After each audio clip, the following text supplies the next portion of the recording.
Once known for rights, UP is now home to festivals.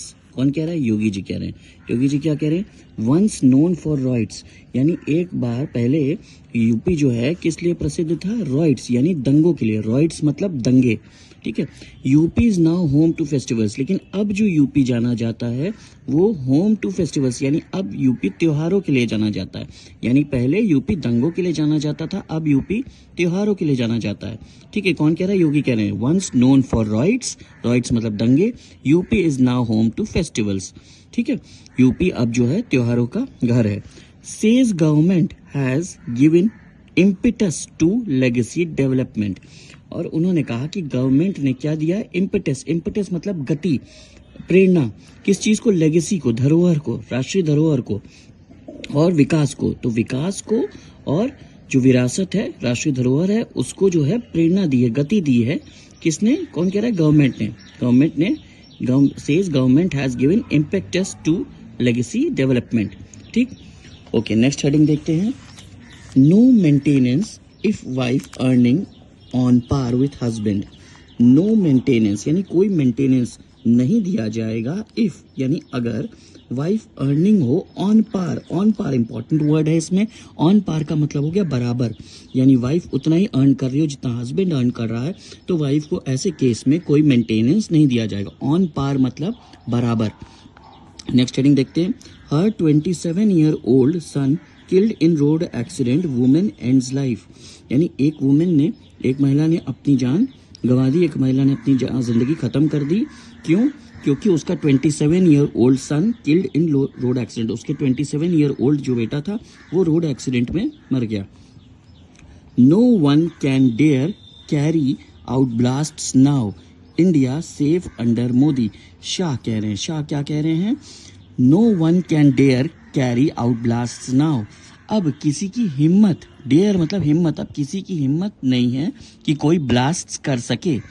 India is safe under Modi. Bharat Modi के राज्य में पूरी तरह सुरक्षित है। भारत मोदी के राज्य में पूरी तरह सुरक्षित है। No one can dare carry out blast now, India safe under Modi. कौन कह रहे हैं? शाह कह रहे हैं। आगे देखते हैं। Finding water ice on moon, CH3 unlocks secrets, ठीक है। CH3 unlock secrets. CH3 क्या हो गया? Chandrayaan. Chandrayaan 3 unlock. Unlock very important word है इसमें। अनलॉक का मतलब होता है खुलासा करना, रिवील करना, ठीक है। क्या रिवील किया? जो सीक्रेट्स हैं, जो बातें नहीं पता थी। Finding water ice on moon यानी मून पर, चांद पर क्या खो जा रहा था? पानी और बर्फ। पानी और बर्फ, water and ice. Finding water ice on moon, Chandrayaan 3 unlock secrets, right. Bihar man returning from UAE found dead in AI flight. यानी बिहार का जो व्यक्ति था जो कहाँ से लौट रहा था? UAE से। UAE से लौट रहा था, वो मरा हुआ पाया गया। किसमें? एयर इंडिया की फ्लाइट में। एयर इंडिया की फ्लाइट में। AI मतलब एयर इंडिया, ठीक है। चलिए आगे हेडिंग देखते हैं। 18 Karnataka BJP MLA suspended for 6 months। 18 Karnataka के BJP MLA सस्पेंड यानी निलंबित कर दिया गया। कितने समय के लिए? 6 महीनों के लिए। 6 महीने के लिए 18 कर्नाटक BJP MLAs को सस्पेंड कर दिया गया, निलंबित कर दिया गया। Farmer sons top gate in electrical engineering eyes PSU job. यानी फार्मर, किसान का बेटा टॉप किया किसमें? गेट के एग्जाम में, इलेक्ट्रिकल इंजीनियरिंग में, ठीक है। अब उसको क्या है? PSU जॉब की तरफ अब वो अग्रसर है, यानी आगे बढ़ रहा है, ठीक है।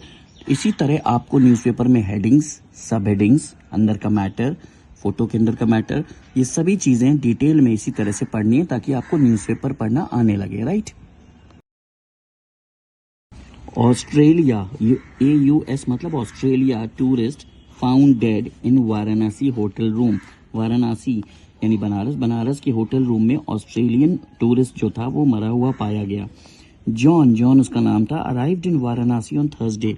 जॉन जो है वाराणसी में पहुंचा था थर्सडे को evening and was schedule to check out on March 23। और उसकी प्लानिंग थी, शेड्यूल था कि वो चेकआउट करेगा यानी बाहर निकलेगा होटल से। कब? 23 मार्च को। अगली हेडिंग देखते हैं, women's son was youngest among 6 siblings. ठीक है, ये क्या कह रहा है, वुमेन का जो लड़का था, जो अभी हम लोग ने फर्स्ट पेज में जो हेडिंग पढ़ी, ठीक है, इसमें था कि एक्सीडेंट में मारा गया, तो women son was youngest among 6 siblings, यानी जो 6 भाई बहन थे उसमें वो सबसे यंगेस्ट था। ठीक है, अमंग मतलब के बीच में, तो 6 भाई बहनों के बीच में वो सबसे यंगेस्ट था, छोटा था। नेक्स्ट देखते हैं, मैन किल्ड इन पेटी क्लैश ओवर गोट ईटिंग ग्रेन्स। मैन, एक आदमी मर गया किस मुद्दे में, पेटी, पेटी मतलब क्या होता है, बहुत तुच्छ, छोटा, मामूली सा विवाद में। क्लैश मतलब भिड़ंत, क्लैश मतलब भिड़ंत, ओवर गोट ईटिंग ग्रेन्स, ग्रेन्स मतलब अनाज, ग्रेन्स मतलब अनाज, तो मैन किल्ड इन पेटी क्लैश ओवर गोट ईटिंग ग्रेन्स। ठीक है, बहुत छोटे से तुच्छ से मुद्दे पर जो है ये दोनों के बीच में झगड़ा हुआ और उसमें एक आदमी मर गया। Right. Is Allahabad high court trash bin HCBA on justice Verma's repatriation. तो HCBA क्या है, high court bar association. HCBA high court bar association क्या कह रहा है, जस्टिस वर्मा के रिपाट्रिएशन के मुद्दे पर, रिपाट्रिएशन का मतलब क्या हो गया, वापस भेजना, वापस भेजना। ठीक है, तो जो जस्टिस वर्मा को वापस इलाहाबाद हाई कोर्ट भेजा जा रहा है, ठीक है, तो उस मुद्दे पर HCBA यानी हाई कोर्ट बार एसोसिएशन कह रहा है कि इज इलाहाबाद हाई कोर्ट ट्रैशबिन, ट्रैशबिन मतलब डस्टबिन, तो क्या कह रहा है कि क्या इलाहाबाद हाई कोर्ट डस्टबिन है, ये HCBA कह रहा है इनके मुद्दे पर। ठीक है, कि वहां से इनको यहाँ पर ट्रांसफर किया जाए। और HCBA क्या कह रहा है कि करप्शन इज अनएक्सेप्टेबल, करप्शन जो है वो अनएक्सेप्टेबल है, यानी करप्शन को स्वीकार नहीं किया जाएगा। Right.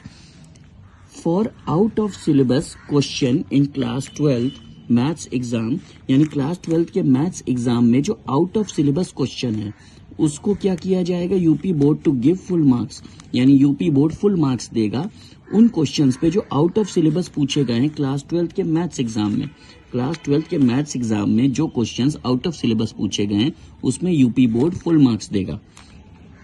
Ensure strict surveillance for answer sheet evaluation, यानी एंश्योर मतलब बताया था सुनिश्चित करना, एंश्योर स्ट्रिक्ट सर्विलेंस, सर्विलेंस मतलब निगरानी, तो एंश्योर स्ट्रिक्ट सर्विलेंस यानी सुनिश्चित करिए कि बहुत सख्त निगरानी रहे फॉर आंसर शीट इवैल्यूएशन, जो आंसर शीट का इवैल्यूएशन, इवैल्यूएशन मतलब मूल्यांकन, इवैल्यूएशन मतलब मूल्यांकन, तो ensure strict surveillance for answer sheet evaluation. Right. चलिए और एक हेडिंग देखते हैं, NGO sets up science lab for 150 slum kids. NGO sets up, NGO ने सेटअप किया यानी तैयार किया, क्या किया, साइंस लैब तैयार किया, कितने बच्चों के लिए, 150 स्लम किड्स। स्लम किड्स मतलब जो बच्चे सड़क के किनारे झुग्गी झोपड़ी में रहते हैं उनको स्लम कहते हैं, तो स्लम किड्स, 150 स्लम किड्स बच्चों के लिए एनजीओ ने एक साइंस लैब खड़ी की। Right. 2 youths shot dead in Ghazipur orchard villagers stage protest, यानी 2 युवा लोग को गोली मार दी गई, कहाँ पर, गाजीपुर में। ऑर्चर्ड मतलब होता है बगीचा, बाग बगीचे में। ठीक है, विलेजर्स जो गांव वाले थे उन्होंने विरोध प्रदर्शन किया, स्टेज प्रोटेस्ट मतलब विरोध प्रदर्शन किया। ठीक है, चलिए, robbers gang busted in Jaunpur 7 arrested. Robbers gang busted मतलब पकड़ा गया, यानी चोरों का एक गैंग जो है वो पकड़ा गया, कहाँ पर, जौनपुर में। 7 लोग अरेस्ट हुए। Robbers gang busted, busted important word है, बस्टेड का मतलब क्या हो गया, पकड़ा गया, तो robbers gang busted in Jaunpur 7 arrested. Right. आगे देखते हैं, CM pays tribute to shehnai maestro Bismillah Khan. तो सीएम ने पेज ट्रिब्यूट, ट्रिब्यूट मतलब होता है श्रद्धांजलि, ट्रिब्यूट मतलब श्रद्धांजलि, टू शहनाई माएस्ट्रो यानी शहनाई वादक जो हैं, माएस्ट्रो मतलब क्या होता है, अपनी फील्ड का एक्सपर्ट, अपनी फील्ड का एक्सपर्ट, बिस्मिल्लाह खान। तो सीएम पेज ट्रिब्यूट यानी श्रद्धांजलि to shehnai maestro Bismillah Khan. Railway stations being upgraded in Chandauli, यानी चंदौली में रेलवे स्टेशन, ये रेलवे स्टेशन का शॉर्ट फॉर्म है रेलवे स्टेशन का।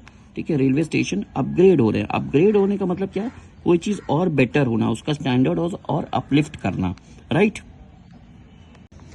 हर killers in jail for 18 months, mother of 2 walks home alive, यानी बहुत अजीब केस है। ठीक है, एक महिला थी, उसके जो किलर्स थे, मतलब लोग सोच रहे थे कि वो मर गई है, उसके जो किलर्स थे वो जेल में है 18 महीनों से, ठीक है। और वो महिला जो है 2 बच्चों की जो मदर है वो अभी जिंदा है, वॉक्स होम अलाइव, और वो अपने घर वापस लौट आती है, ठीक है। मतलब महिला भी जिंदा है और उसके मर्डर के केस में लोग जो है 18 महीने से जेल में बंद है। तो बताइए, ऐसे ऐसे अजीब अजीब बात होती है, अजीब अजीब केस होते हैं। बट एनीवे, अलाइव मतलब होता है जिंदा, right. So that's it. Issue cannot be hushed up by mayor transfer. Congress party क्या कह रही है? कांग्रेस पार्टी कह रही है कि इशू का मतलब मुद्दा, ये मुद्दा कैनॉट बी हस्ड अप मतलब कह रहा है कि दब जाना, कह रहे हैं ये मुद्दा दब नहीं सकता। कांग्रेस पार्टी कह रही है ये मुद्दा दब नहीं सकता बाय मेयर ट्रांसफर, यानी सिर्फ ट्रांसफर कर देने से ये मुद्दा खत्म नहीं हो जाता, ये मुद्दा दब नहीं सकता। कांग्रेस पार्टी कह रही है ये जो इशू है, ये जो मुद्दा है, issue cannot be hushed up, ये मुद्दा दब नहीं सकता सिर्फ ट्रांसफर कर देने से, यानी सिर्फ आपने ट्रांसफर कर दिया तो ये मुद्दा खत्म हो जाए, ऐसा नहीं होगा। दिल्ली एचसी जज कैश डिस्कवरी रो, यानी दिल्ली हाईकोर्ट जज के यहाँ जो कैश डिस्कवरी हुई, यानी जो कैश पाया गया, रो मतलब यही होता है मुद्दा, इस विषय पर, इस मुद्दे पर, ठीक है। तो इसी तरह आपको न्यूज़पेपर में हेडिंग्स पढ़नी है, उनकी सब हेडिंग्स पढ़नी है, उससे वर्ड्स पावर निकालनी है, वोकैबुलरी निकालनी है, जो कि आपकी इंग्लिश पावर में इंप्रूव करती है, राइट। तो जिस तरह मैंने न्यूज़पेपर वोकैबुलरी निकाली है, आपको भी जब आप न्यूज़पेपर पढ़िए तो इसी तरह आपको भी वोकैबुलरी निकालनी है, ताकि आप अच्छे से न्यूज़पेपर पढ़ सकें, उसे समझ सकें, और वर्ड मीनिंग्स बहुत ज़्यादा इम्पॉर्टेंट होती हैं, ठीक है। तो जिस तरह मैंने ये किया है आपको भी ऐसे ही करना है, राइट। तो आपको न्यूज़पेपर समझने के लिए, न्यूज़पेपर इंग्लिश समझने के लिए, you have to continuously read newspapers, find vocabularies, find hard words, find word power, and you have to continuously find the meanings और the words that you don't know. आपको newspaper English समझने के लिए आपको word meanings ज़रूर समझना पड़ेगा, उन वर्ड्स की जो आपको नहीं आता है, और आपको डेली हैबिट बनानी पड़ेगी न्यूज़पेपर पढ़ने की, ठीक है। ये जो चैनल है ये पूरा डिटेल न्यूज़पेपर रीडिंग पर बेस्ड है, और ये आपको हर टाइम में सबसे ज़्यादा सुविधा देगा न्यूज़पेपर पढ़ने की, उसे समझने की, न्यूज़पेपर की रीडिंग कैसे की जाती है, न्यूज़पेपर की हेडलाइंस, सब हेडिंग्स समझा कैसे जाता है, उसको डिटेल में कैसे जानता है, उससे वर्ड पावर कैसे निकाली जाती है, उसे अपने कंपटीशन एग्जाम्स में आप किस तरह से इस्तेमाल कर सकते हैं, and how you can become a expert in word power with the help of newspaper vocabulary. So subscribe the channel and don't miss any video of this channel, and don't watch the video while skipping the video. ये बहुत important बात है, क्योंकि ये कोई time pass video नहीं है, ये एक एजुकेशनल वीडियो है, तो इसको स्किप करके बिल्कुल मत देखा करिए। तो जो भी आप वीडियो जब आप इस चैनल का देखिए तो उसे बिल्कुल भी स्किप करके मत देखिए, ताकि आपको अच्छे से इंग्लिश समझ में आ सके, राइट।